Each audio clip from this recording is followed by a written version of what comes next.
The U.S. has withdrawn 90% of its troops from Afghanistan as America's longest war continues to wind down.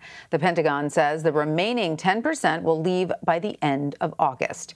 President Biden set a September 11th deadline to remove all troops from the country, but as U.S. troops continue to pull out, the Taliban is regaining territory.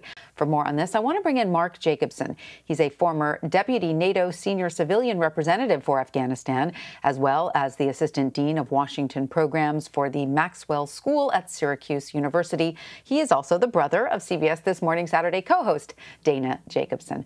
Hi, Mark. Welcome. So the Pentagon says 10% of U.S. troops still remain in Afghanistan.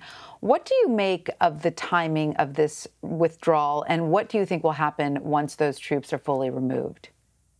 Well, as you stated earlier, it was President Biden's intent to have all U.S. troops out by September 11th.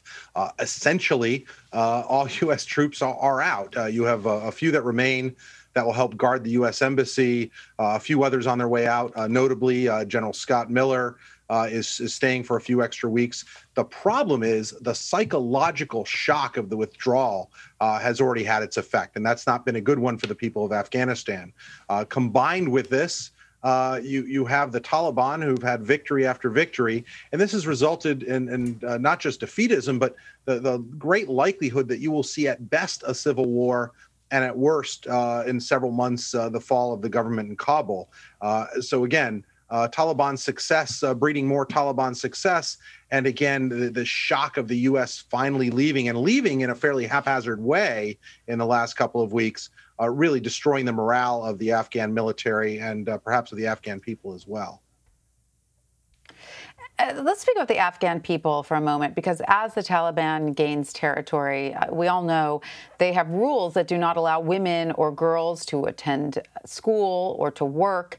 What does the future hold for these women as the Taliban regains control of new territory? I mean, and not just, the women and girls, but also, the people in Afghanistan who had gotten used to a sort of more modern, if you will, way of life.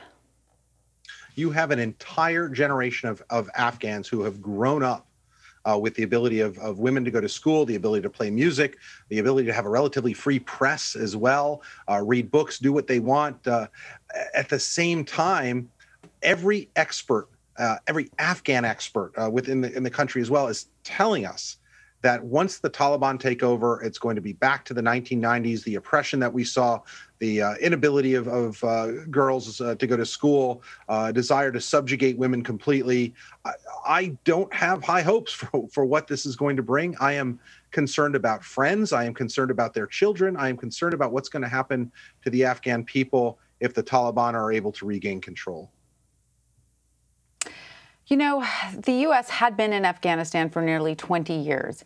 We know that Afghanistan has been, a hard nut to crack for other, occupying powers, the Soviet Union, the British Empire. I mean, what can we learn from all of this? And what do you think the future looks like long term as our troops pull out? I mean, Afghanistan was clearly not prepared for this moment, or as prepared as we would have liked the country to be.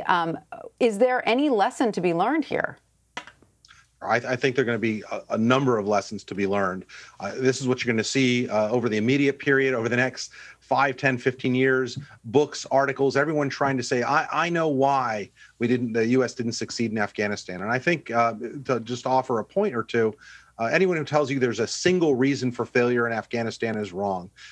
Certainly, the U.S. had failures in terms of the approach, in terms of strategies. There was a failure back in 2001 to allow the Taliban to sit at the table at Bonn and help decide what new government will take over now that the Taliban government had been defeated.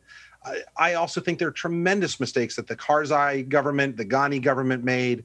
There are enough mistakes to go around. What's important, though, is even if you disagree with the decision by the Trump and then the Biden administration to pull U.S. troops out, there was a right way to do it. There was a right way to plan. Right now, we're not seeing that. There's no plan to get the families of those who helped the U.S., those who might be eligible for special immigrant visas, to get out before they're in danger. We're seeing that there was a haphazard withdrawal from Bagram Airfield the other day. And so, again, whether you support or are opposed to the decision to leave in Afghanistan, there was a right way to do it, and there was also a potential to continue with really the small commitment of 2,500 or more U.S. troops and our NATO allies providing some others. We could have kept that on for quite some time. And that's completely off the table now, Mark?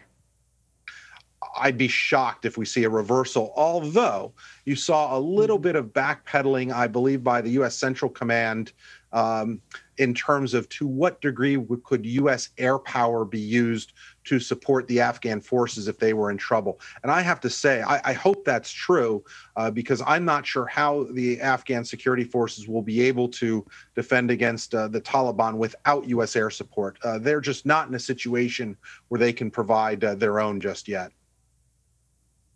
Well, you know, Mark, we have heard from a lot of U.S. service members who've served in Afghanistan who say they are counting on the Biden administration to keep its promise to protect those people you just mentioned, the translators, everyone who helped the Americans who were there.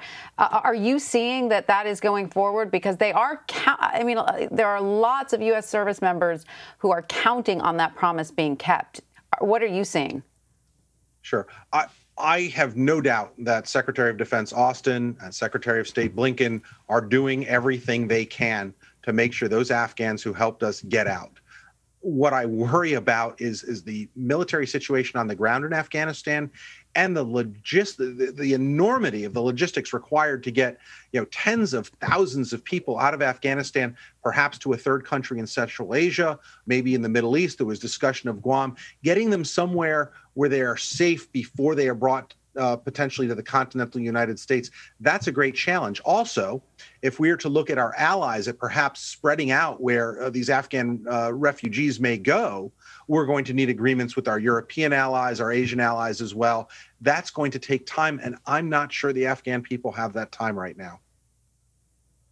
Right. All right. Well, a massive effort, but it seems to me that this government is capable of it if everyone puts their heads together. Mark Jacobson, thank you so much for joining us. We certainly appreciate your insight. My pleasure, Tanya. Thank you.